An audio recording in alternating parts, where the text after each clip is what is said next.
Well, they only have that. Yeah. Yeah. All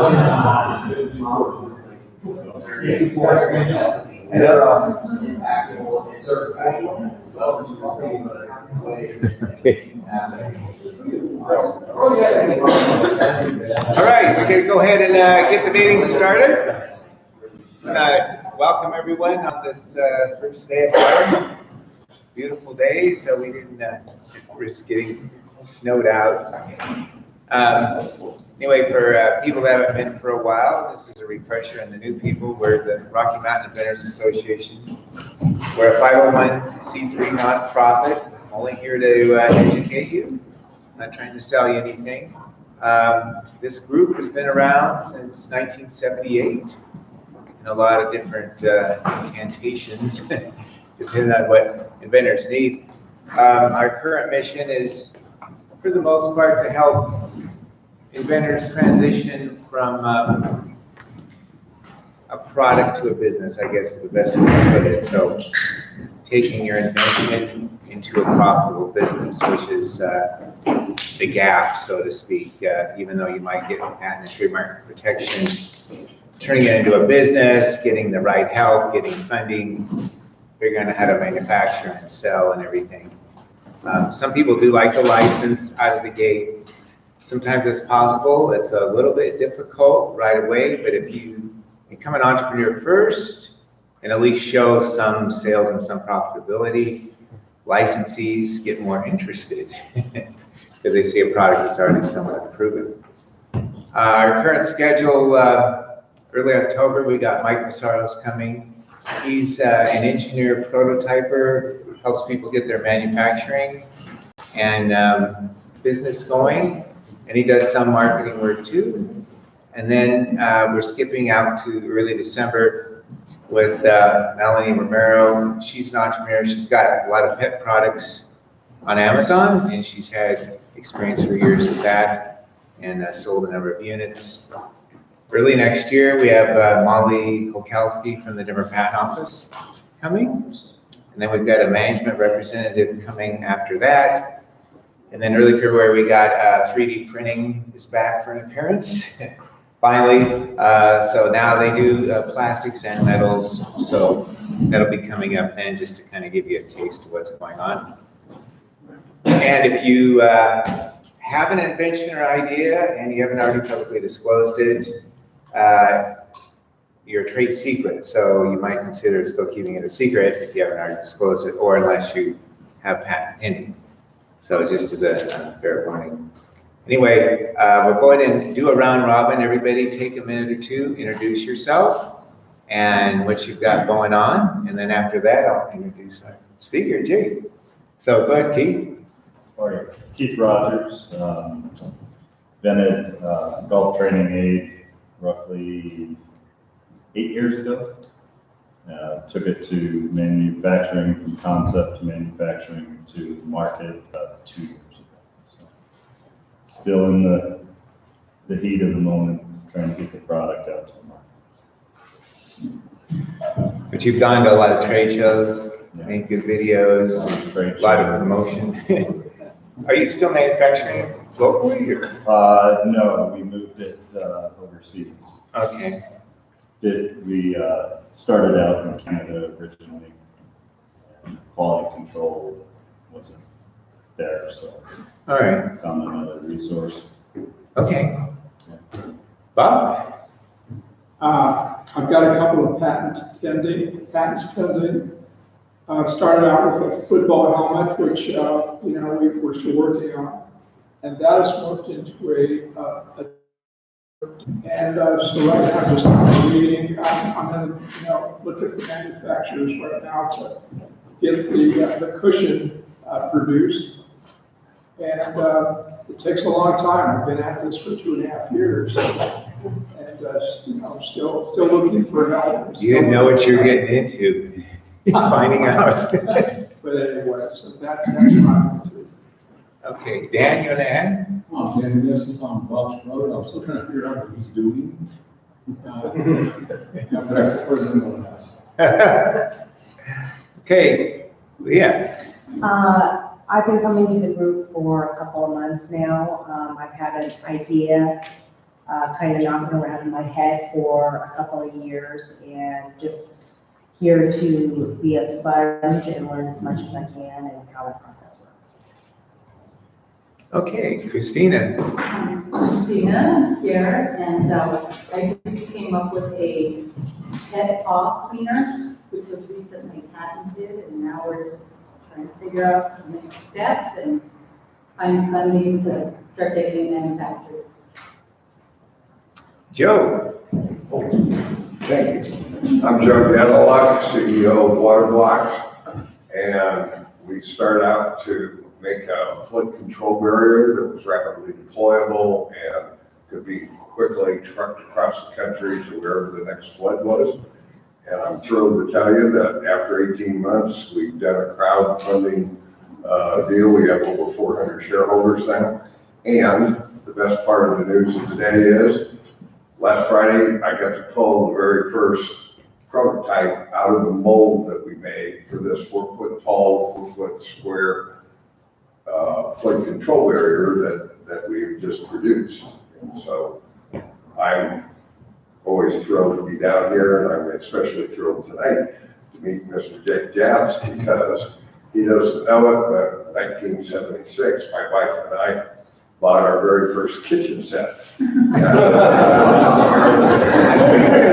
anyone who hasn't bought some furniture from American. So I'm really thrilled to get a chance to shake his hand and thank him for the nice product that he sold us back in 1975. Well, it was the best deal. Best prices. Yeah, in the back, I can't see, but go ahead. My name's Al Almost here, and I'm invented a cleaning apparatus for space and healthcare products. And looking at, I got several patents on it, and I'm looking at manufacturing with China for now. And hopefully it turns out, and I'd like to bring it back to America, produce jobs here in the USA. Great, okay.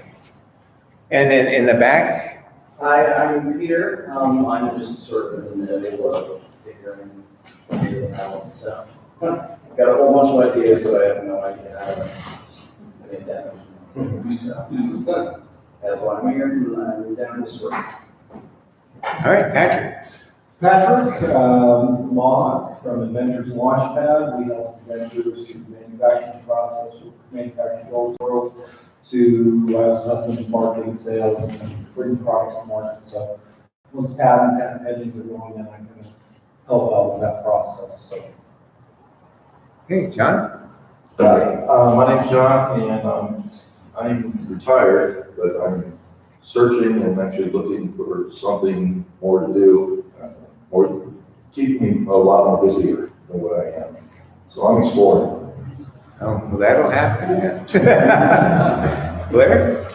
My name is Blair Riggleson. I'm a product developer and serial entrepreneur. Been in Denver for about 10 years now. I've developed a number of products and launched them on my own. And all of the excitement and pitfalls that come along with that. I'm currently working on a product called the Spoony Pillow, which is designed to prevent dead arm when you're cuddling with your loved one. Yeah. So I'm excited, really excited for this. I'm talking with different companies that have shown some interest in licensing, but also maybe launching, traditionally. And I'm just excited to come down here and hear Jake speak. Great, okay, Glenn? I'm a product developer. This is my wife, Carrie, and she has a curio case with a blue glass collection from a store. It's beautiful. But we've done a variety of different products. I like to go from concept all the way through marketing and then sell it off to somebody else. But we, in our rec room, made a tennis scorekeeper for amateur play. We made 10,000 in our rec room and shipped them from there. Wow. She was the drill press operator. Oh, that's how you met, yeah.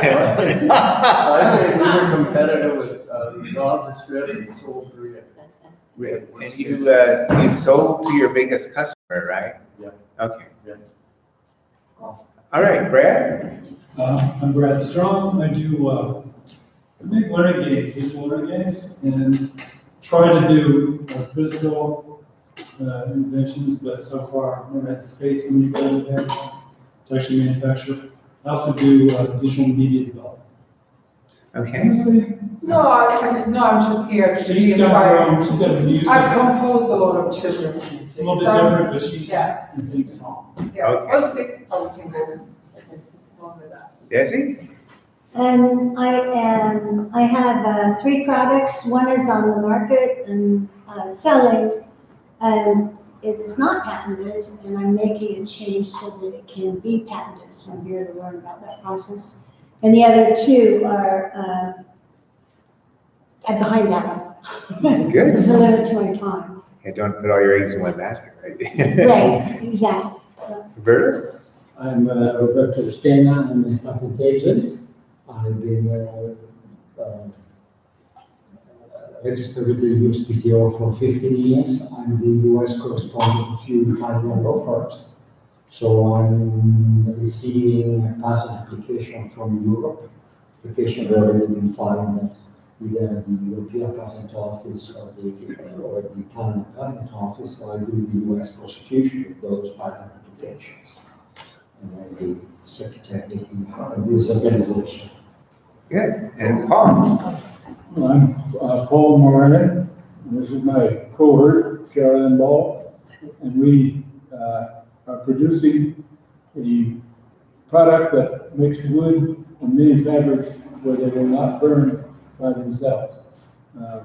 Takes an outside source, and as the firemen say, anytime they can delay the time for the fire to take hold, it saves lives.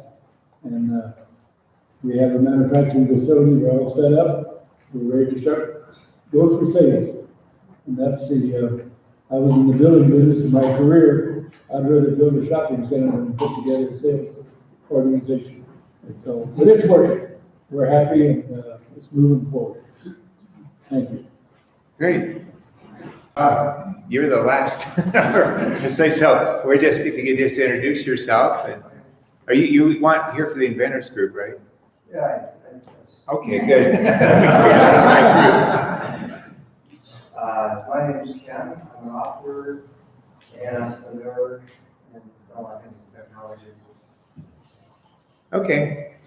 So our speaker tonight, Jake Jabs, 3rd appearance, comes about once a year, and it's really glad he does, because you may think he doesn't have a lot to do with inventing, but really the focus of this group is not the invention, because you've already done that on your own. It's getting your business going, and that is the hard part, the very hard part.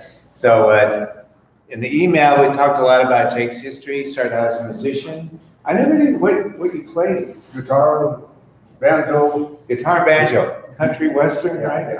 With Marty Robbins way back when. Wow. And so for his good fate, he moved into a music store, retail, and then didn't like the restraints of the manufacturers, right? And then came to Denver, and the furniture business was doing bad, and he turned it around and grew into the biggest. So anyway, here's Jake Jabs. Please ask questions during the presentation, and it's all yours. Okay, thank you.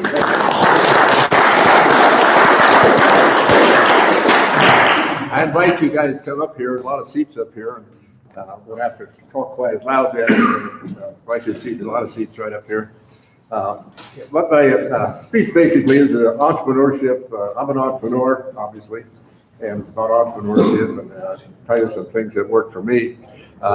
Then I have this list of 39 reasons for success that actually some colleges and high schools are having in their curriculum. So I'll go over that with you in my handout later. But I'll start out by maybe telling you about the journey and some things I do. I just got back from a week in China. I've been going to China for 40 years, going to Asia actually for 40 years. In March, we go to Vietnam, Malaysia, Singapore, Hong Kong, and China. And we'll do that one time, and then I go twice a year to Asia. I just got back last week for a week there. And really probably one of the most interesting times I've been to China, because, you know, the tariffs are really changing the way business, the whole economic system is changing sort of worldwide. And I was actually the keynote speaker. They had the World Trade Center had a convention here in Denver 30 days ago, and I was a keynote speaker at that convention. And I was actually on China TV and CNN live during that keynote speak for the CNN. So I know a lot about trade and tariffs and all that stuff, because I've been doing that forever. But maybe I'll just start out a little bit about talking about my journey and some of the entrepreneurial things. And, you know, the bottom line is you keep doing them. And I think maybe that's what I bring to the party is that you keep persistence. You keep doing new things. I'll tell you about some new things that I just did the last couple of years that are really entrepreneurial and have helped my business. And that's what you do. You keep thinking of changing and doing things better. And that's what entrepreneurs do. So, as you know, I have 2 colleges named after me. There's a Jake Jabbs College of Business and Entrepreneurship at Montana State University, which is my alma mater.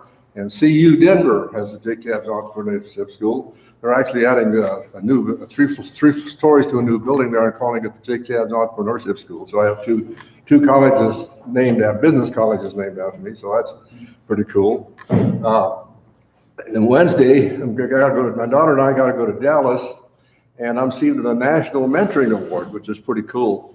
And I wondered how I got that, but they know about my speaking colleges, and it's a Furniture Today that's doing this. It's their next group.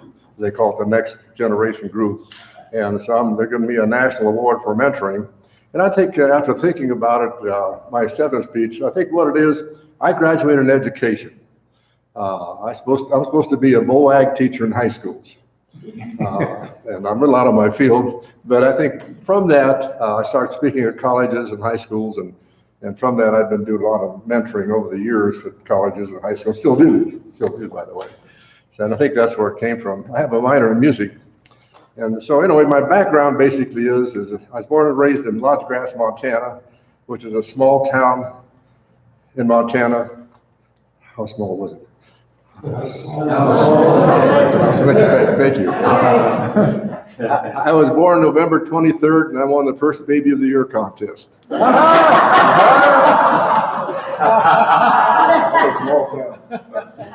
We had a sign on the edge of town that slow down, resume speed, both on the same sign.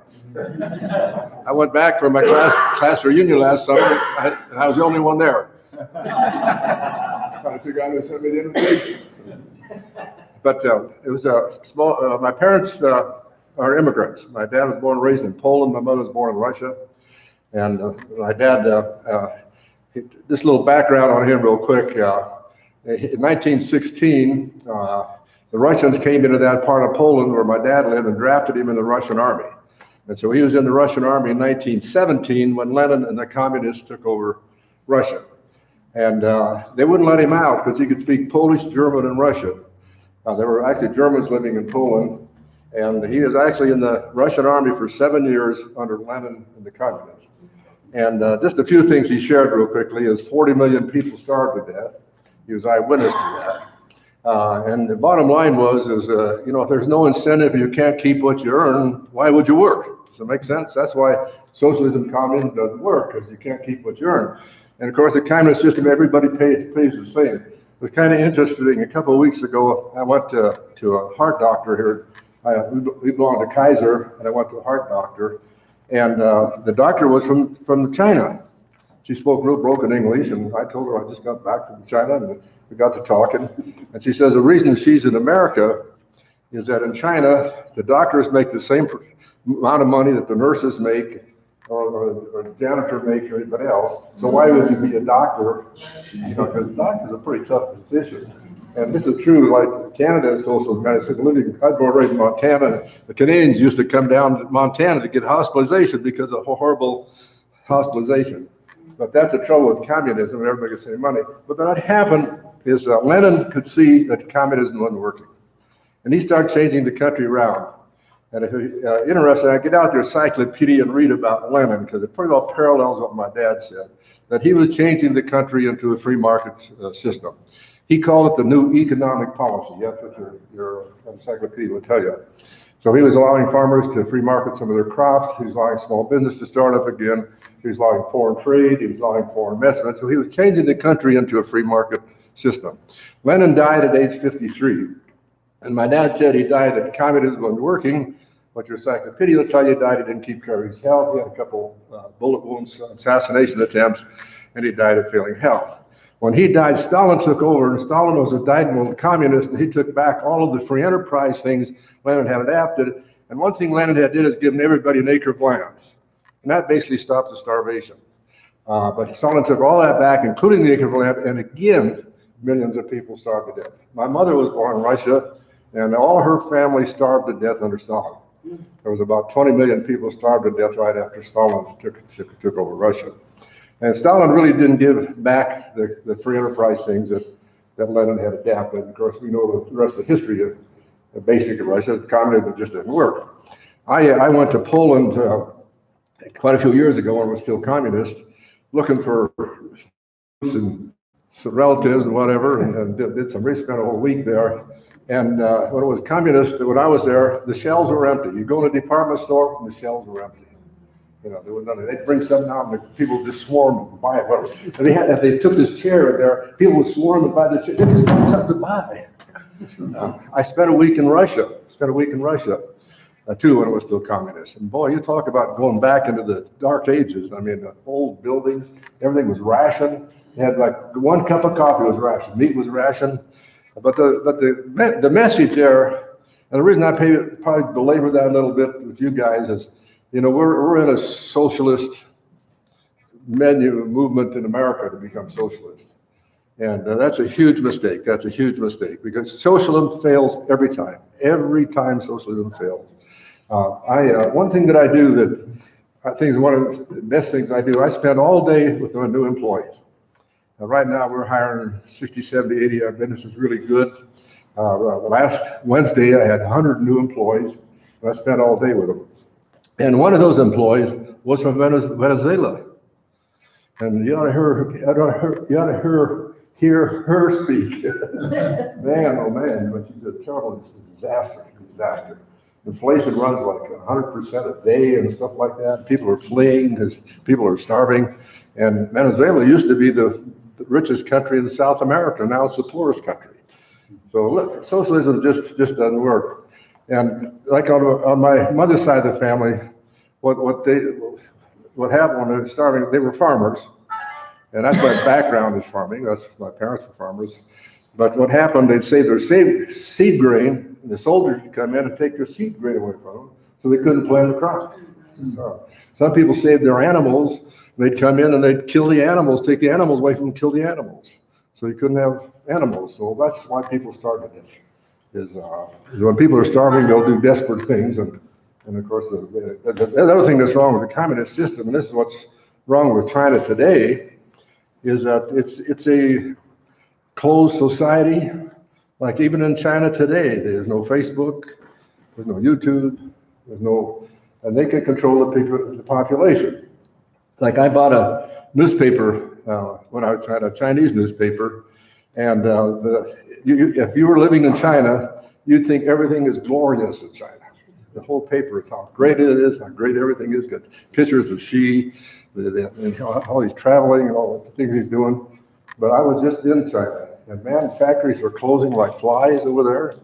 I know some of these factories that I got into, and it was dark. They didn't have the lights on. It's sad. And of course, that's because of the tariffs. The tariffs are closing a lot of factories. So China, really the economy system in China right now is in bad shape. But if you were in China, you would think everything is great because they control the press. And that's what's really, if there's anything really wrong, I think, with socialism and communism is that they control the press and they make you think that everything is glorious and good. So anyway, we were 9 kids in our family. That was back in the days when you had big families, and particularly on farmers. My parents were sharecroppers on the Crow Indian Reservation in Lodge Grass, Montana. And the way you got started as an immigrant, you shared your crops with the landlord, and that's what they did. We were sharecroppers. So we grew up as a kid, family grew as a small house. It was just a small house. Dad moved a log cabin, hooked it up, little walkway between the house log cabin, and there was 5 boys slept in that log cabin, and there wasn't any heat in that log cabin. And I can get up in those cold Montana mornings, no heat, and to make a beeline to the stove where mother had the stove going, we'd rest around the stove. But we didn't have any electricity, didn't have running water. The bathroom was outside, and going to the bathroom was cold Montana wind mornings. But you know, we thought that's the way it was.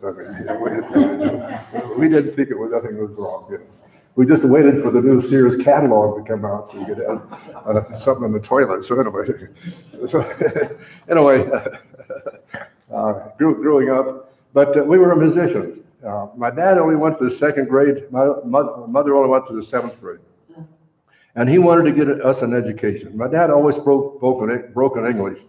Actually, he went AWOL out of the Russian army after 7 years, went to South America. Spent 2 years for a boat ride to South America, and he learned to speak Portuguese.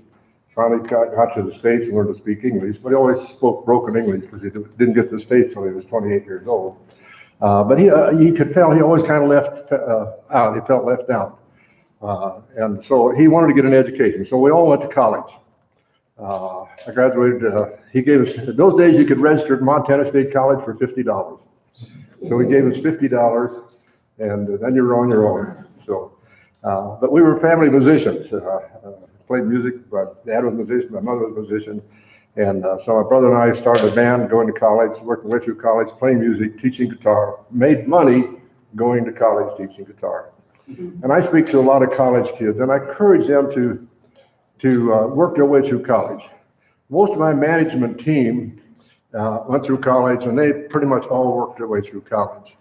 Because if you don't work your way through college, you get these student loans. You know, the biggest debt in America is the trillions of dollars on student loans. And what happens is they can't pay it back. I read the other day that 50% of the student loans are defaulting. So if you're out of college, you got a huge student loan, you don't have a good job, you can't pay it back, what do? You ruin your credit. And that's sad to ruin your credit. The one thing that I really preach is keep good credit. I'm going to talk about that in a little later. So anyway, my entry off the farm was, going to college, the Korean War was on. My dad said, take ROTC. So I took ROTC, which made I went into service as as an officer in the Air Force, first lieutenant in the Air Force, by taking ROTC. My first assignment, I was stationed at a radar site in Point Arena, California, and I was adjutant personnel officer. And I think that's where I learned some mentoring too, because an adjutant personnel officer at this radar site, I was mentoring the airmen and how to manage money, to spend their money and not get in debt and all that things like that was part of my job. And you had to have a secret clearance to be at a radar site, and I filled out an application for a top secret clearance. And the Twix came in and said, we need an officer to go to the European Theater of War with a top secret clearance. Because the Korean War is over here, and I'm going there. Now, the message and the lesson learned there, a lot of times those extra things you do open doors. By taking ROTC and filling out an application for top secret clearance, I'm going to Europe for the top secret clearance instead of going to Korea where the war was on. So I landed up in French Morocco.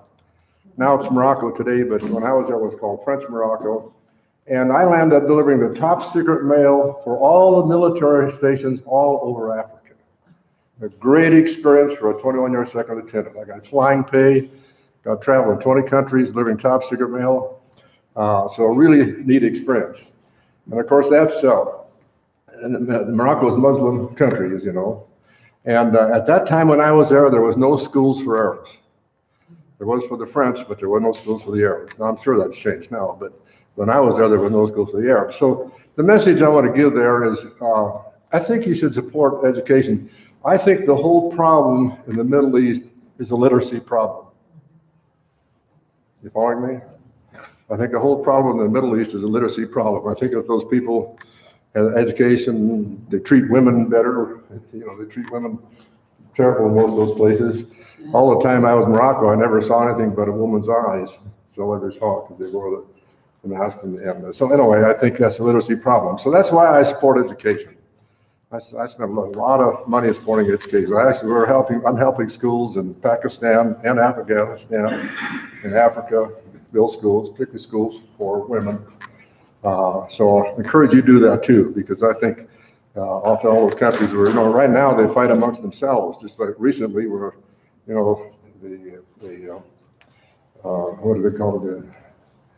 They have names for these different, it's like they bombed the oil in Saudi Arabia just happened. I mean, in other words, they bomb each other and fight amongst each other. It's, I think it's like, say, it's literacy problem. So anyway, got out of the service and went back to the farm, and two of my brothers were already off, got out of the service before I did. There was actually 4 of us in the service at the same time during the Korean War.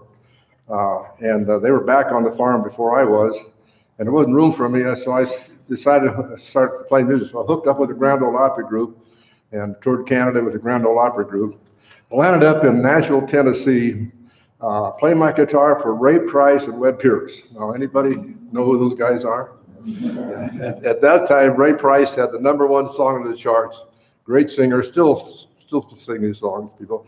Webb Pierce had the #2 song. So I'm playing my guitar for these guys at the Hitch and Post Bar right across the street from the Grand Ole Opry. And so Ray Price says, come up and rehearse with us, Jake, at WSM, and we'll go on tour. I made the decision that night that I wasn't going to be a roadie musician.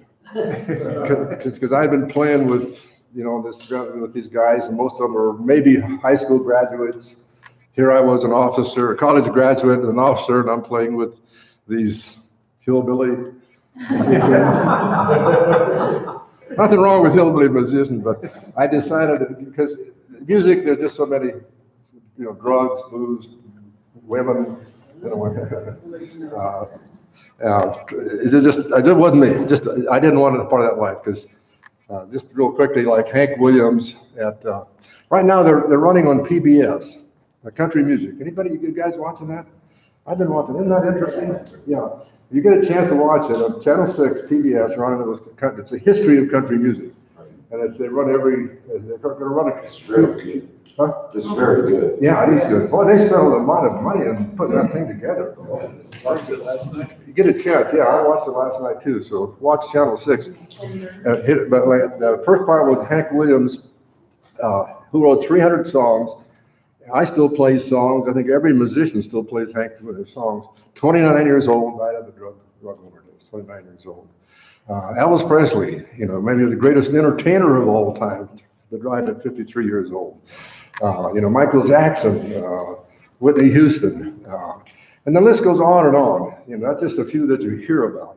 But the point I'm making that the entertainment business, there's a lot of drugs and alcohol and things like that, and I didn't want to be part of that world. So I decided to go back to, I got in my car that same night actually, and start driving back to Bozeman, Montana, because I made money teaching guitar, going to college. And I knew there was a demand for something. So I opened a little guitar studio. It was about that big right there. I was selling TVs in the daytime and teaching kids at night. I actually made a deal with Montana State, because I had a degree in education in math and music. If they'd come down and take guitar lessons from me, they could get a credit for Music 101 at Montana State. So they were feeding me students. So I was charging $1.75 a lesson back then. So I was making money teaching guitar. Landed up, there was a recession going on, and there was a music store right downtown Bozeman, right in the middle of town, half interest for $1,500. I negotiated to have 50 so I landed up buying half interest at this music store downtown Bozeman for $1,500. Now, a couple lessons learned there. I had the cash, I saved money. And sometimes you have a little money, opens doors. So $1,500, I leveraged that $1,500 to this multi-million-dollar business. Next year we're going to do $1 billion in sales.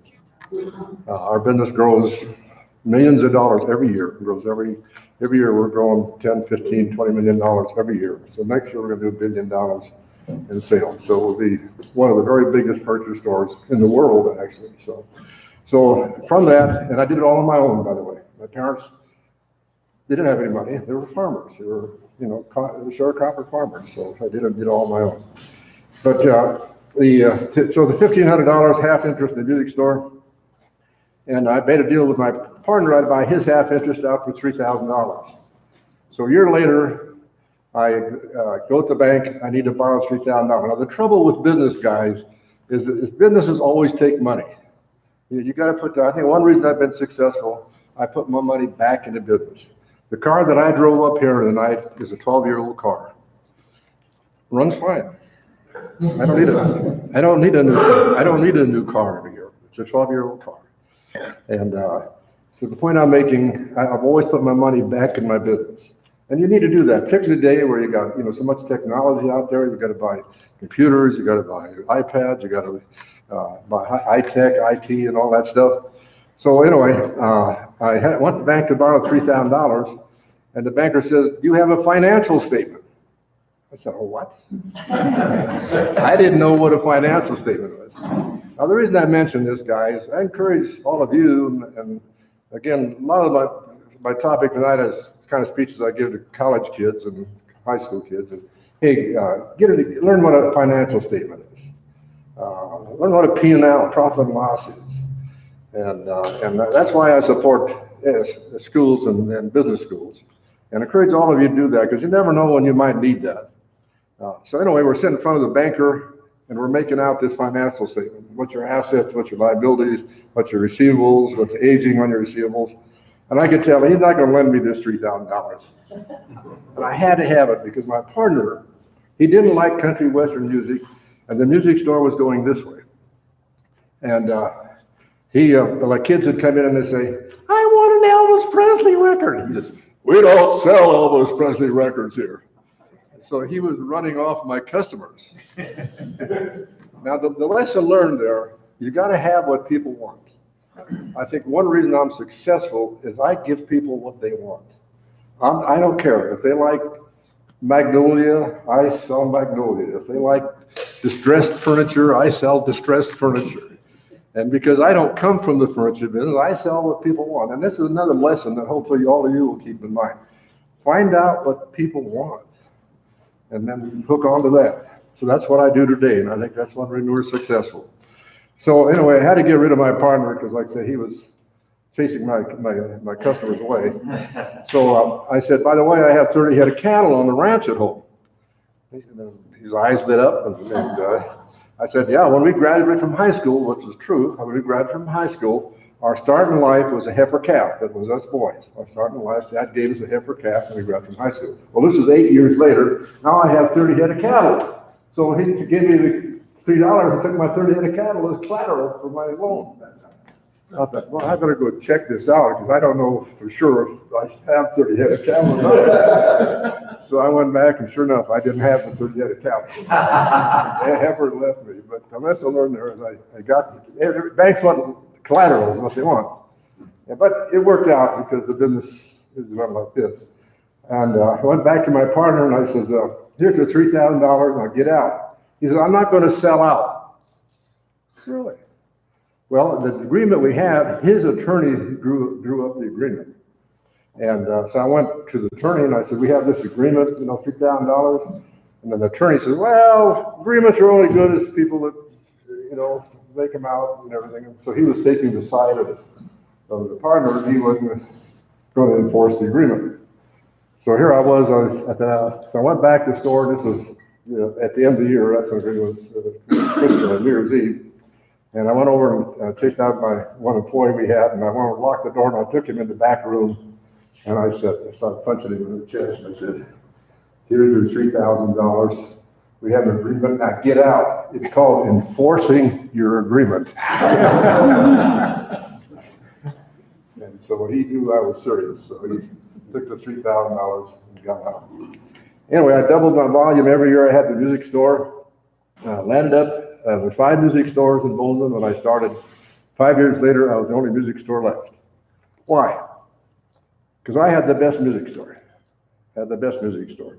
And if any message that I give to you guys tonight, I think, if you have the best, that's when people come to you. If you have the best invention, if you have the best business, people come to you, and people recommend you, and that's what we have going for us. People recommend us and send us customers. We spend very little amount of money advertising. Our advertising only runs 2.5% because people recommend us and send us customers. So that's, you've got to have that idea that I want to be the best. I want to be the best. I want to have the best invention. I want to have the best business. And I think that's been in my DNA from day one. I just want to be the best. I had the best music store, and I did have it. It was a great music store. I was doing $1 million a year in a music store out of Bozeman, Montana.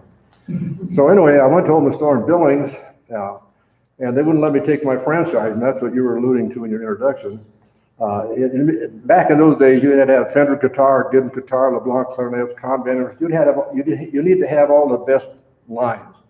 And by the way, I encourage that too. If you have the best lines, best product, you'll do better. So, but they wouldn't let me sell Fender guitar in Billings because they had a dealer there and they were protecting him. Because they knew if I went in there, I'd probably discount him and run him out of business.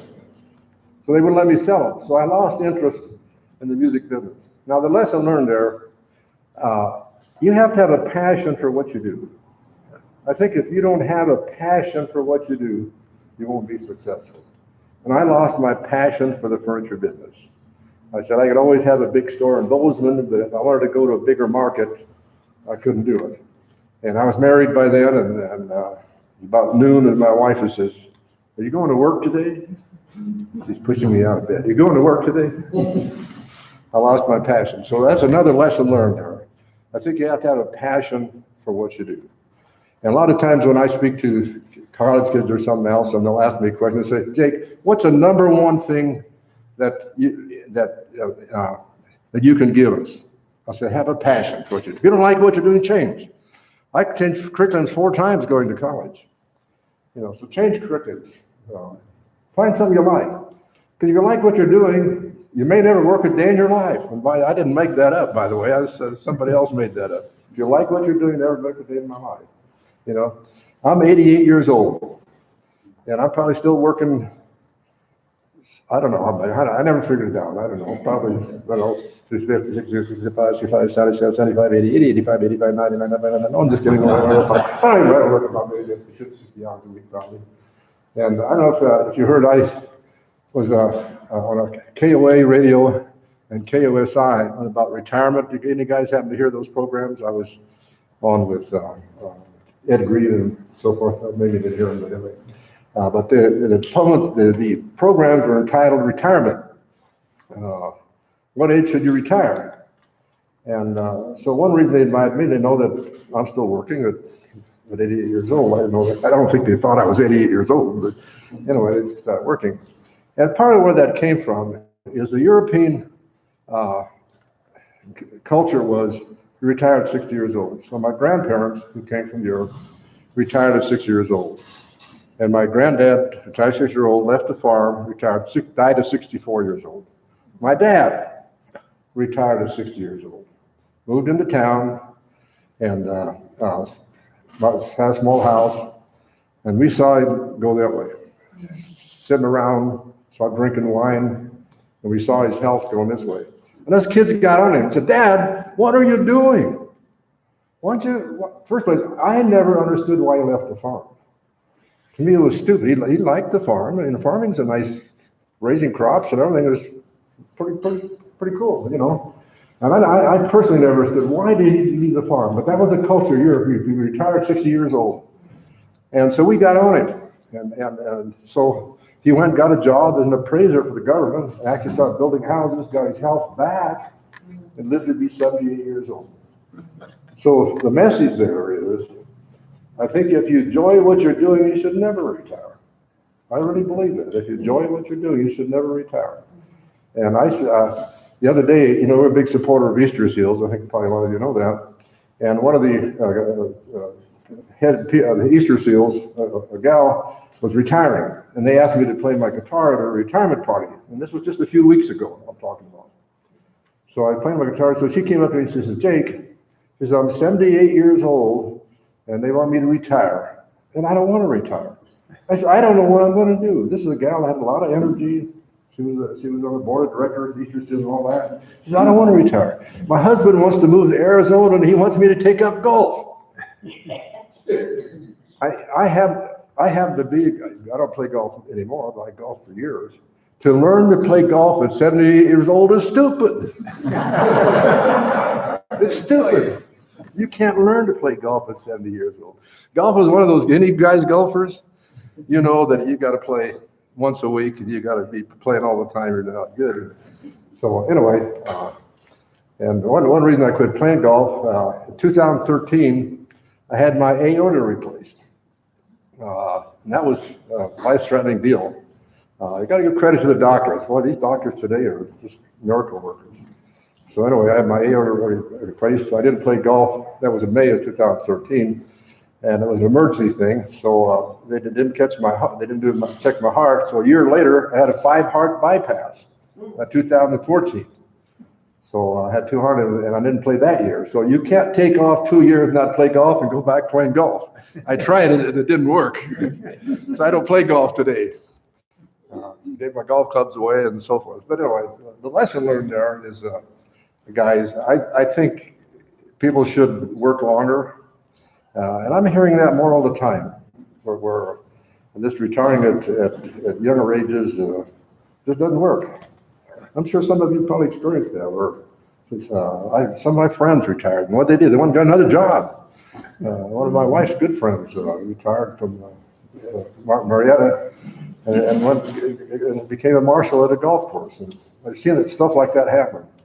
So anyway, hopefully you'll all work to be ripe old age and contribute to society and not have to draw Social Security and all that stuff. You know, my dad never believed in Social Security. He wouldn't take it. He refused to take it because he didn't believe in it. So, and I didn't take it until finally pressure from my accounting department and people, I finally started taking it. I think I was about 75 before I started taking Social Security because I didn't believe in it either. So anyway, so there's kind of lessons learned along the journey there. But today, our business is very successful, and I keep changing things. Now, this is my 3rd time I spoke to this group. If I remember, it was the last time I spoke here, somebody came up with a list. There was 8,000 stores that had went out of business. This was 2018, about approximately a year ago. Somebody brought it up to me and talking about stores going out of business. So I stuck my nose into that, and I went down that list, and I was kind of surprised that all the stores closing, because Baby Russ was at the top of this, and Mattress Firm closed 1,000 stores. And so there's a lot of stores that people closed a lot of stores, but there was also some Best Buy stores, Sam's Club, and some other stores on the Gap, and some other stores in there that kind of surprised me. People closing stores, of course, Sears and JCPenney's was on that list and so forth. But what I didn't see on that list was any stores that sold accessories. I didn't see any Hobby Lobby stores on that list. I didn't see any JP Maxx, Marshall stores. Home goods stores. I didn't see any of these stores that sell accessories on that list, but they're opening stores. Home Goods is opening stores here in Denver, just recently opened several. Hobby Lobby just opened 2 big stores. They opened a big one right on County Line Road, and a big one up north. So here these guys are opening, all these stores going out of business, and other people opening stores. What's the deal? So I stuck my nose into it, and I just find out that the women don't want to buy accessories on the internet. Because the internet, accessories are too personal. It's got to be the right size, got to fit. I know that from my wife. But my house still looks like a Hobby Lobby store. Because every time her and her friends went shopping, they went and bought something. Imagine that. But I decided, wait a minute. So right after I spoke a year ago at this club, I went and I put in a big home goods department in my stores. So now when you go into an American Furniture store now, it looks like an accessory store. We have a whole huge, we call it the home decor. You guys been in our stores in the last year or so? You saw we have a huge home decor area, and it's very successful. So the lesson learned there, guys, is and it was a risk, but one thing that you take a risk. My $1,500 investment was a risk in the music store. And I bought my partner out the street now. I bought out the old American Furniture Warehouse. Maybe I'll tell you that story too. It was a risk, but you take risks. I just took a risk and opened the home decor, very successful. I think that's one reason our business is booming. The nice thing about it, women want to come in and buy from me something, they'll come and buy again. Because what I do, my decorators take a big table like that one, and they'll put, say, all teal type stuff on that one. but take another, next one, maybe put Rusticos on that table. So if you're interested in teal, you'll buy something, and you say, well, I don't come back and maybe buy something else from again. So the point I'm making is keep up with what's going on, and now don't be afraid to take risks, and you'll be successful. Yeah, then I'll tell you just about American, and I promised I'd tell you about the animals. I was asked about the animals, so I'll talk about that too, and then I'll open it up for some questions. So anyway, I landed it with a furniture factory in Montana making furniture after I got my music business. And I was selling dealers here in Denver, selling dealers. Actually, I had about 150 dealers, but I was selling dealer in Denver. So in 1974, 75, there was a big recession here in Colorado. I figure I've been through at least 7 recessions. And I wrote articles, and I don't know if that handout, if I got a thing about recessions in there or not. I don't know if she put that in there. I have my secretary make these out. I don't think she's got it in there. But I made a list how to, no, it's not in there. Anyway, how do you survive recessions? Well, the way you survive recessions is you run mean and lean. The big 80s recession here, what I did when I had 9 stores back then, I closed 5 stores. I laid off some people. I rented some buildings, and I own all my own buildings now, but back then I was renting some buildings, negotiate with the landlord with cheaper rent.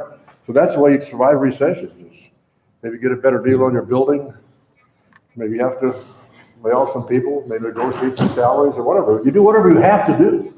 I don't believe in bankruptcies. I think bankruptcies are a cop-out. I really do. I think bankruptcies, everybody loses with a bankruptcy. The only people that win in a bankruptcy is the government. They land up getting their money. They get first choice in them. It's salaries or whatever, they get first choice. All the creditors, employees, everybody loses. So I think I don't believe in bankruptcies. So anyway, I was selling, in the 74, 75, I was selling Mandurians who built that great big building down on Furniture Row, down on 54th and Bannock, that area. And they were going out of business. And the Old American Furniture Company, which was my original store there on 54th, they went out of business. They had 8 stores, and they went out of business. So I'm looking at all these stores in Denver. In fact, every store on Furniture Row down there was empty in the 74, 75 recession. So I'm thinking there might be an opportunity for this farm kid from Montana to maybe try his market in a big market like Denver.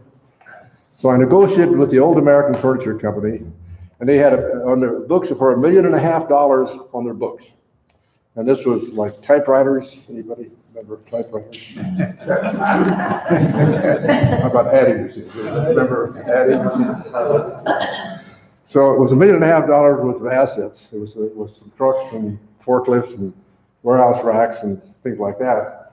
And I gave them $80,000 cash for $1.5 million worth of assets. Now there's some opportunities in recessions. The opportunities there's 2 good opportunities in recessions. One is real estate. If you'd have bought some condos here in Denver 2, 3, 4, 5 years ago, you probably doubled your money on them. In fact, one of my son-in-laws does that. He bought some condo apartments about 5 years ago. He's doubled his money. So a lot of times when the recession bottom is out, real estate will escalate, make money. The other recession is buying distressed assets, and that's what this was. The Old American, they were going to go bankrupt. I saved them from bankruptcy by giving them this $80,000 cash for merchandise. They just want to get rid of this stuff. Plus, that building, they had a 20-year lease on that building with $1 square foot, no escalation clauses. Now, I'm not a real estate guy, but that looked like a pretty good deal. At $1 square foot, no escalation clauses. So I bought them out, took over the building. In 1975, I opened that as American Furniture. I kept the American, it was called American Furniture Company. And at that time, it was Piper and Levitz, and these guys were walking into the warehouse. And so I changed the name to American Furniture Warehouse. It had a great big sign on the freeway called American. Guys, probably some of you remember that big sign on the freeway. That said American Furniture Warehouse in 1975. So there was a case too where I needed some money to buy furniture and open it up. And I didn't have much money. I had probably a few $100,000 at that time, but that's all I had. And so I went to North Carolina Furniture Market, 3 of us, and we bought $1 million worth of furniture, and they shipped it because we had a 1 credit rating. I had a 1 credit rating from my music store, my factory, and they ship it. Now, the lesson learned there, if you have good credit, you never know when good credit will open some doors. You never know. Because I had a 1 credit rating, they shipped $1 million worth of furniture. So now, this building was 180,000 square feet. Today, that's the showroom. The showroom, that's my old store. It's now the furniture showroom, you know. But that was my original store, 180,000 square feet. And I had it full of furniture, I needed to sell it. So I recommend me, and by the way, I believe in taking advice from people. I read pretty much all the furniture journals and magazines. And they said, do your own commercials. Lee Iacocca was doing it at that time for Chrysler, remember? And some other people, Neil Levitz was doing for Levitz Furniture. So I called the TV station. At that time, there was only broadcast stations. There was 2, 4, 7, and 9. And Channel 2 had the best prices. So sent 4 guys down to make a commercial. Sent a lighting guy, a guy at the TV. They sent a script writer and a talent. And we were filming a real cheap sofa love seat chair we were selling for $199. It was a sofa love seat chair for $199. And this scriptwriter saying this wonderful, beautiful, gorgeous, long run, and I'm looking at this, I said, oh, no. So I take the script away from it, and I start crossing out the adjectives. And I decided that first commercial that I should probably do in the commercial. And the lesson learned there, guys, like I try to teach young people marketing and advertising, learn to advertise. It's not rocket science, learn to advertise. And the thing about it, writing your commercials yourself is honest. And today you have to be honest. Whatever you guys go into, guys, be honest. Because today they can blog you, they can Yelp you, they can Facebook you, they can Twitter you, they can YouTube you. You guys, you got to be honest. I preach out real hard with my people. And I think if you guys have bought furniture from us, our salesmen are honest, aren't they? They're not overselling and not overpromising. And today, whatever you do, you just have to be honest, because they can run you out of business with blogs and Yelp and stuff like that. So today, you got to be honest. But I learned that from my very first commercials, to be honest. So I started making commercials. And I took the script away from him, and Callan, he didn't know furniture from a hole in the ground, so I decided I'd do my own commercials. And it worked. I did this, start going like this. So the lesson learned there, you go into business, learn how to advertise, promote your business. You know, if it's a small business, paint it up, nice building, take your car, your delivery vehicle, and paint it pink or red or yellow or blue or orange, and put your sign on it and advertise that. How many of you have seen our trucks? Every hand went up. The first thing I did, I bought a truck, I put a nice American Furniture sign on it. And that's a billboard. You know, today we have hundreds and hundreds of those every day running all over the country. Actually, we ship all over the country. So right now I have over 1,000 trucks, tractors, trailers, delivery vehicles, service vans, over 1,000. So we have over 1,000 vehicles every day kind of running over, and they're all billboards. You paint a truck and it lasts you for years. Like advertising people try to sell us these billboards on the highway. They were like $4,000 a month. I got trucks running out, they don't cost me nothing. It's not to paint them. So that's the way you can start in business, is do things like that. So be creative and do things that you can advertise out instead of blowing, like Denver Post. How many of you take the newspaper? 1, 2 of you. You see what I mean? You probably wonder why you're taking it. Yeah, paper readership is gone. Gone, guys. Don't waste your money in newspapers. Television is so fragmented. They just keep adding. They just keep adding TV stations. Every time you turn around, they got more TV stations. So it's tough to advertise a business. But what you got to do today is social media. All of you should learn about Facebook, learn about YouTube, learn about Twitter, learn about Pinterest, and all the things that pertain to whatever your business is. But that's what I have to do. And I have 16 people now just doing social media. Like I have a full-time person doing Facebook. We have 350,000 Facebook fans. Just think about that. If you have 350,000 Facebook fans, that's free. That's free. You know. I have a full-time person doing just emails. When I used to do the emails, nobody ever opened them. Now I got somebody that's doing, a professional doing emails, and people open them. But they know they're way better than what I was doing. And I have full-time people doing like SEO, search engine optimization. That is like if you Google up and you want a mattress, then American Furniture Warehouse will come to the top of your Google. It's called SEO. I have 2 full-time people doing just Googling, running SEOs at American Furniture. So I'm sure some of you, if you're playing around with social media, you'll see American Furniture pop up here, there, and everywhere, digital stuff like that. And that's what you have to do today. I think the reason that our business is booming, and by the way, furniture stores, a lot of furniture stores are going out of business too. Like I say, particularly mattress stores and those rip-off mattress stores. You ever wonder why a mattress is, I'm going to give you a little lesson real quick. Just take me a minute. Don't spend $3,000 on a mattress, guys. It only costs about $300 or $500 for raw materials and labor to make a mattress. How does it get up to $3,000? I'll tell you. Tempur-Pedic. Talk about a bunch of crooks. About 25 years ago, these were promotion guys. This was not a mattress company. They said, we're going to take this NASA product, memory foam. NASA invented memory foam. So we're going to take this NASA product, memory foam, and we're going to make a mattress of it. And we're going to sell direct to the public. And they did an IPO, and it's a public offering, and investors invested in their stock because it sounded like a good deal. Well, to make a long story short, they didn't work well. They started selling public. But what they did is they took the mattress and marked it up big time. They said, let's say they had $400 in raw material and labor mattress. They'd sell it to a dealer for $1,000. But we'll do your advertising for you. And we'll give you free freight. How many of you believe that freight is free? If you believe that, I want you to run my trucking operation. We have 60 mechanics, we have 6 full-time, we have garages. Freight is not free. It's stupid. But they got the public believing the free freight, free shipping, really. Somebody's paying for it, and you are paying for it. People are paying for it, the person who buys it. So anyway, they do all that stuff, free pillows and easy returns. Now, easy returns, guys, and I think it's probably a pair of shoes or a purse or something like that, but furniture and easy returns is stupid. You can't return furniture easy.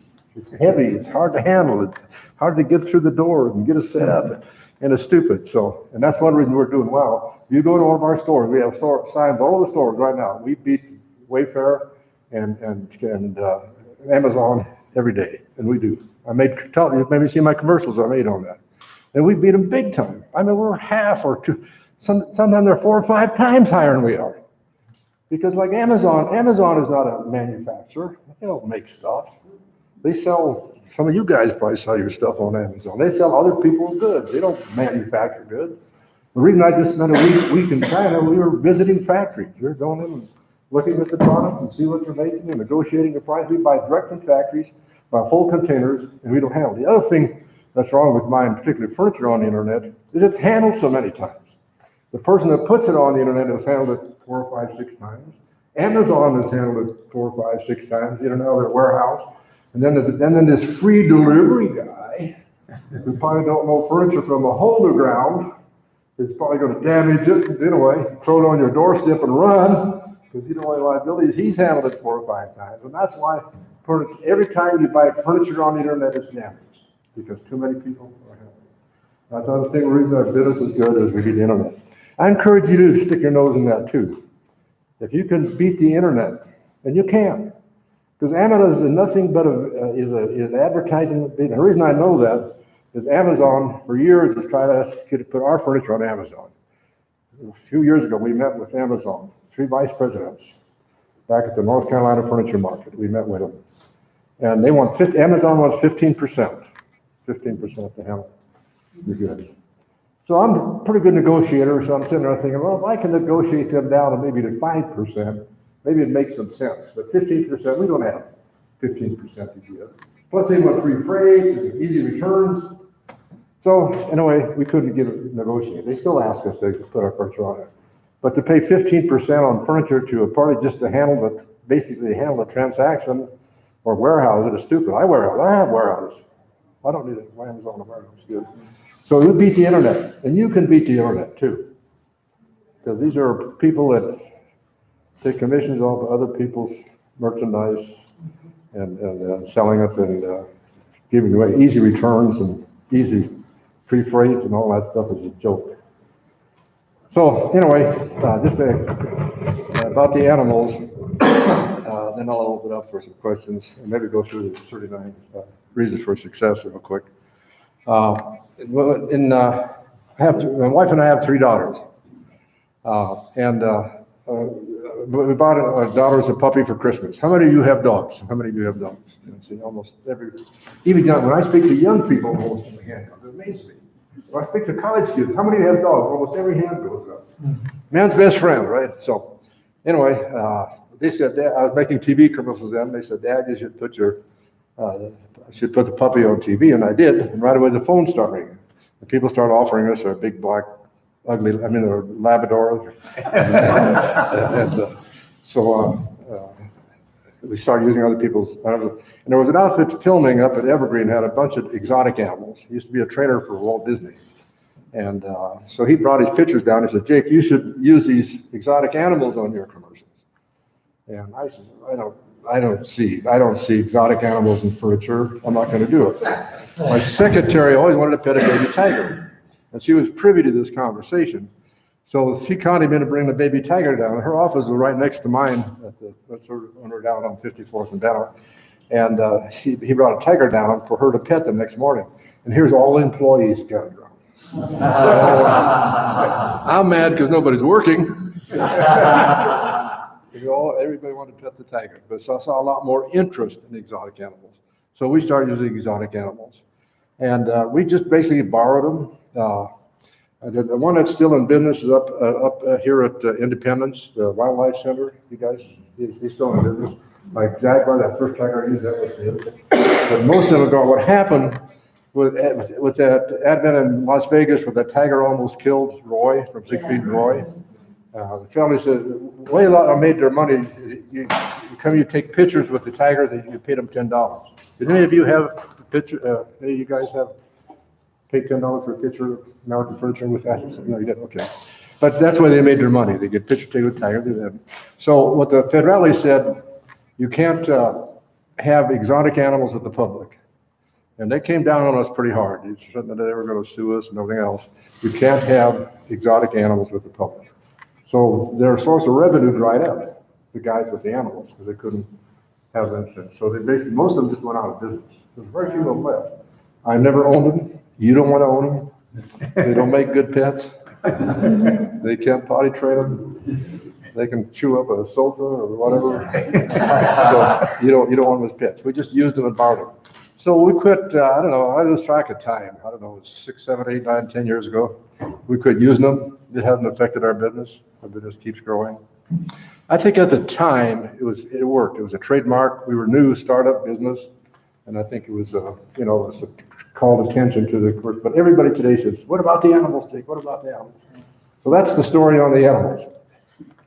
Okay, let's go through these 39 reasons real quick, and then we'll go for a question. And I got some more of these handouts in case somebody that has some. There's some around here. There you go. There's a few laying around. Everybody got one of these? Okay. There you go. There's a couple more here if anybody don't have one. So this is something that I made up. I started with speaking at colleges and high schools, and I wanted to have something to leave with the kids, so I made this up. And I did it really by almost, changed a little bit over time, but pretty important. Number one would be the most important, and it is number one. The secret to free enterprise and free market is find a need and fulfill that need. And guys, if there's one message that you take home today, well, the second message, the first one is a passion for what you do. The second one, find a need. If you have something that people need, you'll be successful. Look at Mark Zuckerberg with Facebook. He's a multi-billionaire. Look at Bill Gates with Microsoft. So find a need. You'll be successful. Look at Joanna Gaines in the furniture business. She's from Waco, Texas. And her program is called Fixer Up, or is that what her program is called on TV? And they've become a multi-millionaire. Design a Magnolia Furniture. We have a Magnolia gallery in all of our stores. Starting with Joanna Gaines, not that many long ago. So she found a need for basically just making rustic or fixing up a house on a TV program.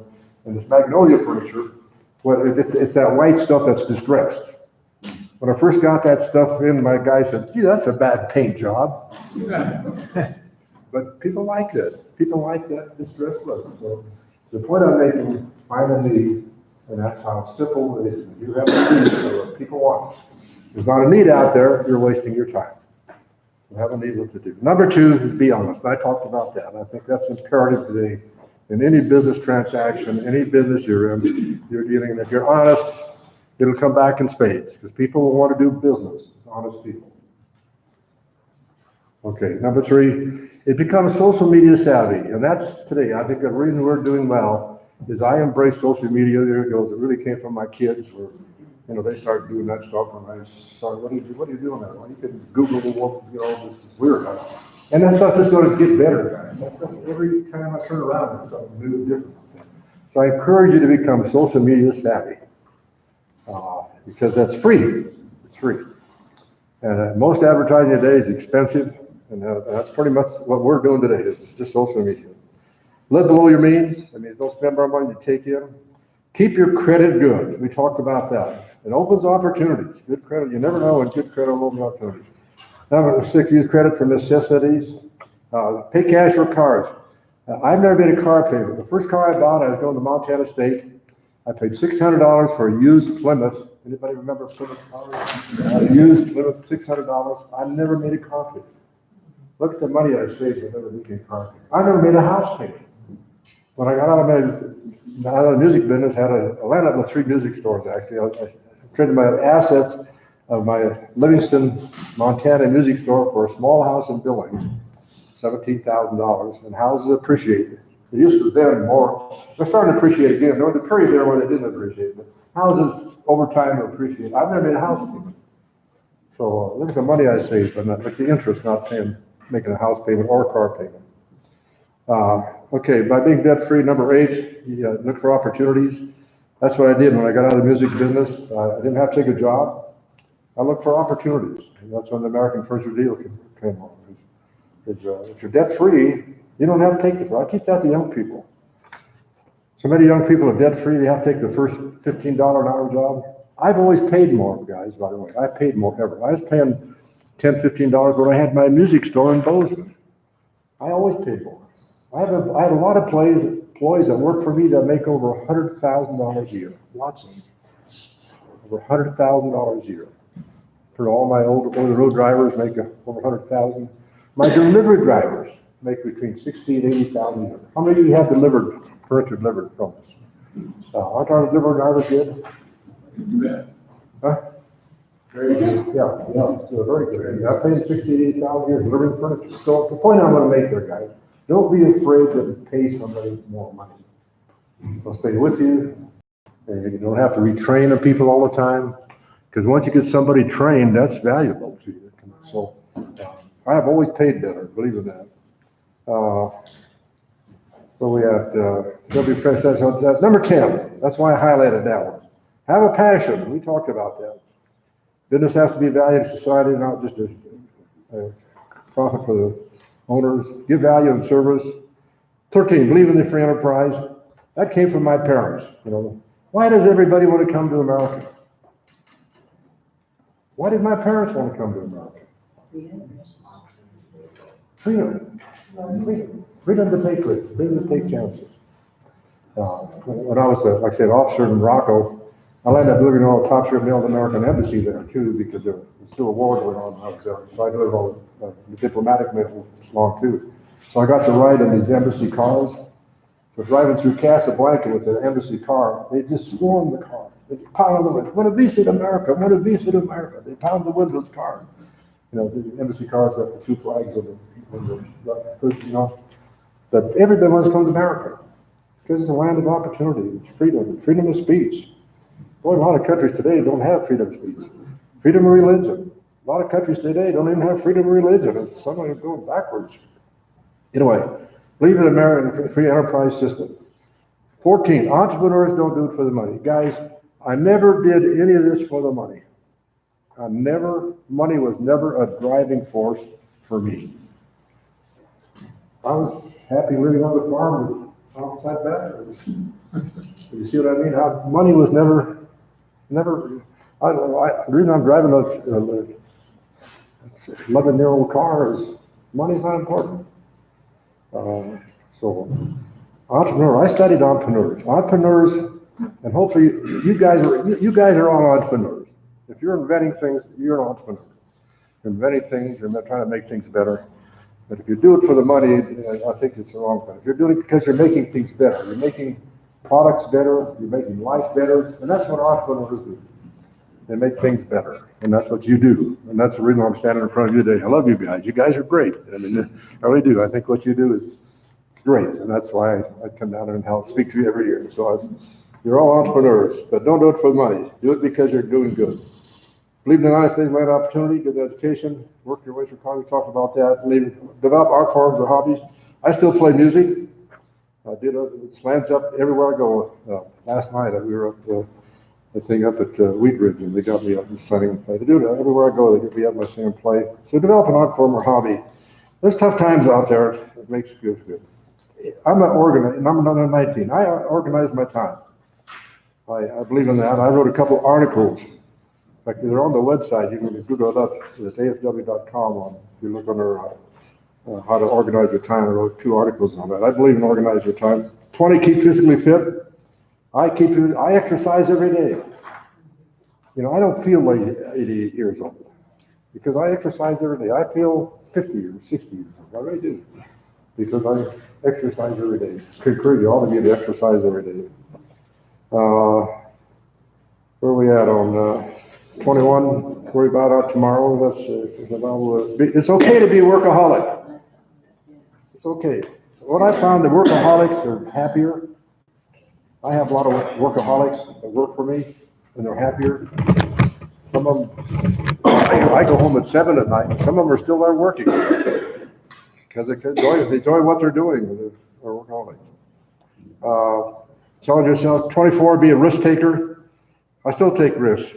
Another thing I did very recently, I went to Walmart, and I haven't been to Walmart for years. I don't know why I didn't. My wife hated Walmart, so I never, when she was here. But I went to Walmart, and they had this sign up. This is about 6 months ago. Everyday low prices. So I took a picture of it on my camera, brought it back, and we have a sign shop. My guy made up this sign, and I put these all over the store. And people love it. I love it. I think one reason Walmart was successful, they just had everyday low prices. They don't hold sales, they just have everyday good prices. Costco, everyday good prices. And that's what I haven't been doing for years. We don't have the word sale in our vocabulary. If you notice, all of our things we say, like Labor Day, we don't say Labor Day sale, we just say Labor Day. You know, we say Black Friday, we don't say Black Friday sale, we say Black Friday. Like this last Labor Day weekend, we did $20 million in that weekend, this last weekend, $20 million last weekend. Do people think you were having a sale? I don't know, but we don't say we're having a sale, we just have everyday low prices. So you just advertise it? I think what it is, people are accustomed to going out and shopping. It is. Because everybody, I think us and Walmart, Costco, there's a few others that don't have sales. I think, the big chains, the really big chains on that. But I'm sure they do well too, but we just have everyday, we just say, right now we're saying the anniversary. We just say 44th anniversary. We don't say 44th anniversary sale. We just say 44th anniversary. And it works. I've always dreamt. One of my goals, I'm not much of a goal setter, but I've always wanted to run a business where you didn't have to have a stupid, misleading sale. Because sales are misleading. You go to most stores, they got a purse for $40, and then you go in and they got a half price sale, but they marked it up to $80, and now it's $40. Am I right? Yeah, it's true. Yeah, so I don't believe in sales. The word sale is not in our vocabulary. Think about that. Think about that. If you can run a business without having to have a phony sale, I think you'll do better. You'll do better because I think most people realize that sales are phony. Okay, enthusiasm, 25, let's say no drugs, that's pretty for young people. 26, enthusiasm is contagious. People buy from enthusiastic people. Don't afraid to be more commission. Number 28, if you pay somebody directly for what they do. Now, this is you guys that have employees. I pay people most of my people are on some kind of incentive or commission basis. And I'll tell you where it started. When I started American Furniture Warehouse in 1975, at a receiving department over here, I had 15 people in it, my office was over here. That's a 180,000 square foot building. And we always had trouble there. We always had turnover and drugs and stuff. And I think I gotta have an incentive program for these guys. So I figured out how many, in those days it was box cars, how many box cars they could load, how many they could put away today. It took about a 6-month study. And I went to my boardroom and I wrote up and I said, if I pay you 1% of what you receive, you'll be making about the same amount of money. What do you think? And they bought into it. I was kind of surprised. On the way out, two of them back to Jake, we don't need 15 people in receiving, we only need 7. And so we moved the other people out of it. So 7 people did the work of 15. Now the lesson learned there, guys, if you pay somebody directly for what they do, the productivity more than doubles. So right now, that's why I got my delivery drivers on a straight commission deal, on my salesmen, straight commission deal. Like I just had 20 new salesmen at this, I had 80 employees last Wednesday, and I knew every month I held a new employee with a new voice. Had 20 of them were new, 77 were new salesmen. I said, if I paid you by the hour instead of commission, would you spend a lot more time in the break room? They all agreed that probably would. You don't make any money sitting in the break room. We build chairs. Right now we're building around 12,000 chairs a week. And I pay them per chair. They're building 100 chairs a day per employee. And the neat thing about it is, a lot of them are foreigners that can't speak English. They're from Bosnia or Russia or somewhere else, speak good English, but they're making $70,000 a year building chairs. But they work. They're working. You try to talk to them, they won't talk to you because they're building chairs. So the lesson learned there, if you pay somebody directly for what they do, the productivity more than doubles. More than doubles if you pay them directly for what they do. You know, I'm talking about physical labor and stuff like that. Anyway, keep that in mind. That's a tip that I think that you should think about. Okay, number 30, if you enjoy what you're doing, may not work down your line. I didn't make it. That's not mine. I plagiarized that. You have to be willing to fail. I think that's important. I was willing to fail. I always felt that I could go back and teach school. If my music store didn't work, I could go back and teach school. American Furniture didn't work. We were in the mid-'80s, we were going broke along with everybody else. The big recession of the 80s. How many remember the big recession of the 80s?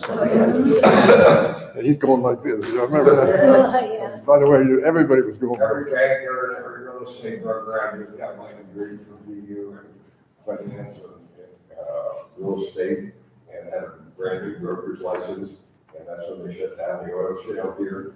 And 17th Street was a big block. You couldn't, the only people on the street were all the old bankers and all the old real estate guys out trying to find a gig. Even the savings and loans are going broke. Oh, yes. Yeah. And the builders all left Denver. Oh, yeah. I mean, in 1989, the FDIC hired me to go to my degree as the number 2 guy in charge of the Denver FDIC office for 3 years. And we closed down 300 banks and probably 500 savings all in 3 years. Wow. Yeah, big recession. I was going the same thing. What happened, I'll just try real quick what happened. At that time, I had 9 stores. I had stores in Idaho, Montana, and Wyoming and Colorado, 4 Colorado. And we were going this way too. And I don't believe in bankruptcies. So I got on TV and I said, Times are tough, right? First place, I went to my supplier and said, I'm gonna run a half price sale. Give me some special buys. So they did, because they wanted business too. They had warehouses that they were trying to empty. So I could make some really good special buy of that. I said, I'm gonna get on TV and I'm gonna sell all my furniture at half price I'm gonna close 5 of my stores until my inventory reaches a proper level. And when I got on TV and said, things are tough in Colorado right now, I think every head was going, you got that right, Jake. Things are tough. And man, it worked. I mean, we sold merchandise and we cleaned. I closed 5 stores. Well, the lesson learned there was I closed 5 stores. You gotta have the guts to do that. Does it take guts to close 5 stores? I landed up with 4 stores. The 4 stores left were here in Colorado, and really started over. Really did start over. So the lesson learned there, guys, is sometimes number one is to give people a real bargain. They show up at half price. It was a bargain. And secondly, I paid my bill. The only 2 years I ever slow paying my bills was 84 and 85, and that bothered me. I hated to be slow paying my bill. Damn creditors are calling in. Yeah. When are you going to pay your bill? You know, what are you tell them? I don't believe in lying to them. So, you know, that's slow. Or most people would say, well, it's in the mail, or, you know, it's I'll have my secretary write you a check or something. And so I lost a lot of my suppliers, but it worked. Paid them off, got my credit back, and that's important. Okay, so another lesson learned there. To succeed, you have to be willing to fail. Succeed what's important to you. Be a good steward with God has given you. As you know, we give to millions of dollars every year to charities. I believe in that. I believe in helping poor people and people with disabilities. Number 36, ask not what your country can do for you, but you can do for your country. Who made that statement? Oh, yeah, JFK. Yeah, I remember him saying that. John, you got that right. It's a good thing. Entrepreneurs, competition is spice of life, small business entrepreneurship. We must teach free market enterprise and in all schools. And the backside is the reasons why you can sell furniture for less. And I'm not going to go through that because this is furniture, but what you could do is put your name up there, put the name of your business up there. The reason you can sell it, privately held companies. I get calls all the time. People want to buy us out. You can't believe it, just begging us to sell out. And I won't do it. My daughter, who's taking over the business, by the way, and she believes in that too. I brought her up right. She believes in not the trouble is when you sell out these equity companies, they want share of the profit, and they want a board of directors, and I struggle with the board of directors. And investors, you got to pay back. You can just sell stuff cheaper. You can sell just cheap as long as you make a little money and have some fun, you know.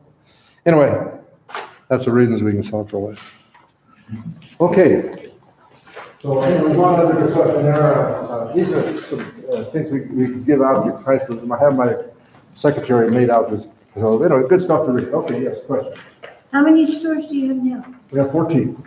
Are they all in Colorado? No, we have 2 in Arizona. Unbelievably successful. Our stores in Arizona do over $100 million a year each store. Wow. Unbelievably successful. That's after gross revenue. What's that? That's after gross revenue. Yeah, that's gross revenue. Yeah, no, not net. That's gross revenue. You got to put a one down there. Yeah. Thanks for. But the lesson learned there is there's a need. I get requests to open furniture stores in every state in the union. People move from here and move out and say, Jake, there's no furniture store like yours where we moved to wish we had a store here. Now, I'm only going to do it because it's all my money, and I'm not going to go public and try to open stores all over the country. I want to be successful. I want each store to be successful. So we have 1 in Texas, which we just opened. We have 2 in Arizona and 11 in Colorado.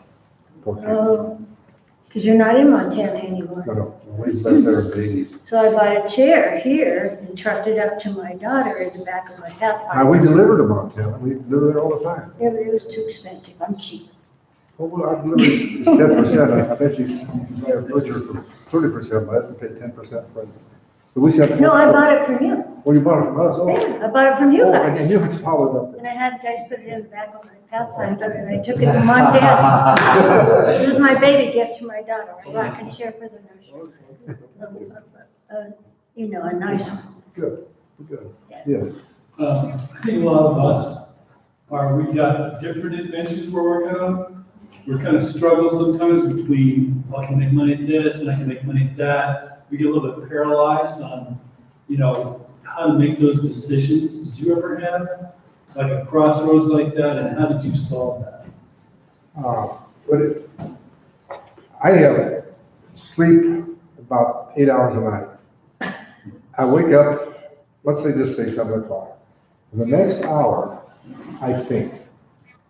I lay there and think. And I've been amazed how many things you can think about, just thinking. What I basically think, how can I make American First a better company? How can I do better?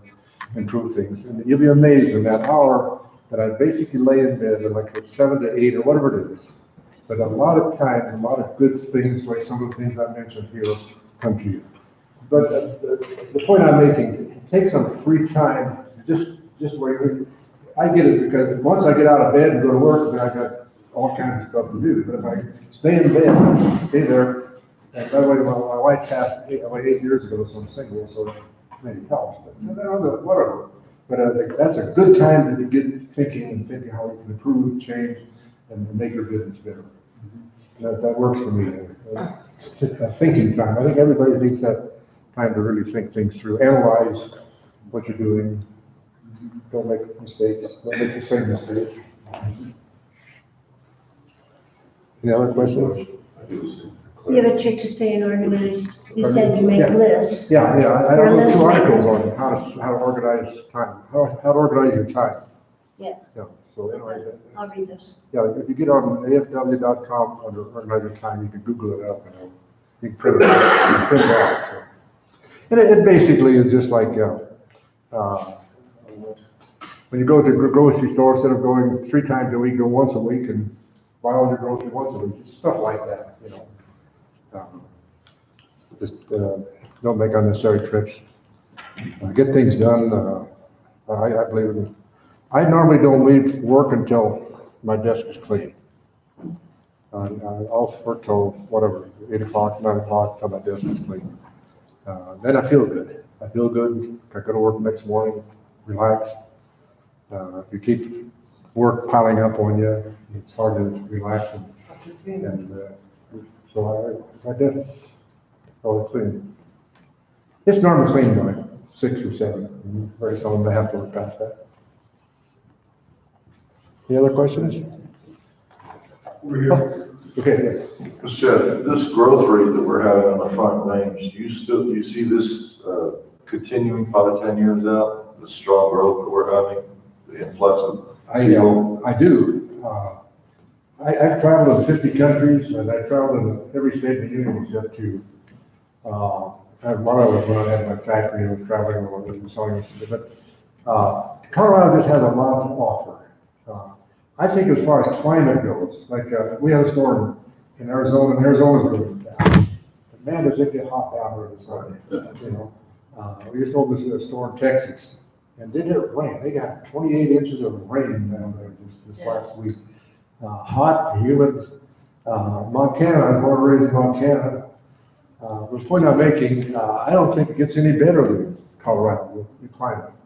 And I like the 4 seasons. I think most people do. They like the fall, leaves change, nice. And right now, in the next 30 days, I don't think there's any place in the world. I've traveled to Asia, we just got back from China, that has better climate here than like this time of year. So I think that people know that. They come here. Well, the kind of the boom started in Colorado was after the Second World War because of our air base and military people coming here, all the military in Colorado Springs. And when they got ready to retire, they said, oh, I'm going to retire in Colorado. My younger brother was that way. He was a career man in the Air Force.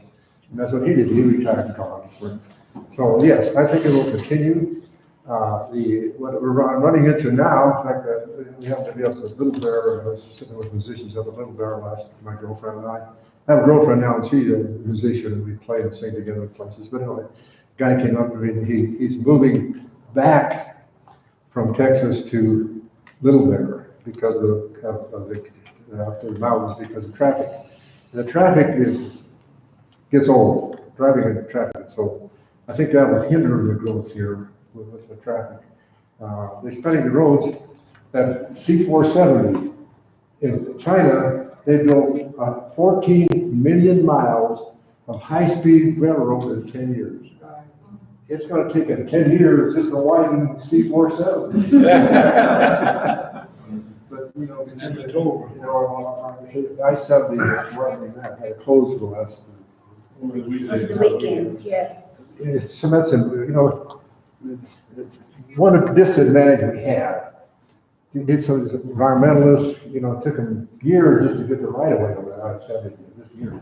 Environmentalists, you know, and that's the advantage that, I guess, China communist has, they don't have all that stuff. But the point I'm making, I think that's the thing that'll slow growth is bad roads and too much traffic. But yes, I think Colorado will always be good. It is a boom and bust state. I think we all know that. I mean, that country's boom and bust state. Arizona's a boom and bust state. Now, the way to survive the boom and bust things is stay out of debt. If you have no debt, you don't have to worry about recession. I have no debt. I have money in the bank. If a recession comes along, I'm safe. Because I don't want to bank any money. Nobody can foreclose on me. I own all my buildings. I own all my trucks. I have no debt. So that's the way you survive recessions is have no debt. Good management. Well, thank you very much.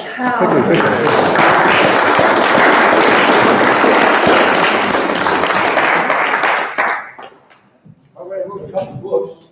And being an entrepreneur, speakers give them away. Entrepreneurs don't give them away. But I'll sell them. They cost me about $4 to reprint, and I'd like to make $1, so I'll sell them for $5. I got two books. And I wrote another one on how to survive recession. Thriving in tough times. So 2 books that I've written. Again, they're $5 a piece.